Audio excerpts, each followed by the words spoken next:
In this lecture, we will learn how to change colors in Canva. So let's get started. It's actually very simple. Just click on the object that you want to change the color from. In our example, it's this circle. Now you're able to see this little square up here. If you click on it, you will see a bunch of colors to select from. And by the way, here you can see the brand colors that we set earlier.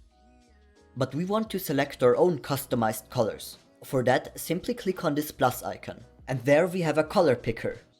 Here you can select every color you want. Just keep in mind that the colors always become darker if you go down, and they become brighter and more vibrant if you go up. Based on that knowledge, we can just select whatever color we want. For example, I'm just going for a nice yellow. Now we can repeat the same process for all the other elements. Now you know how to change colors in Canva. In the next lecture, we will have a look at text, so keep watching.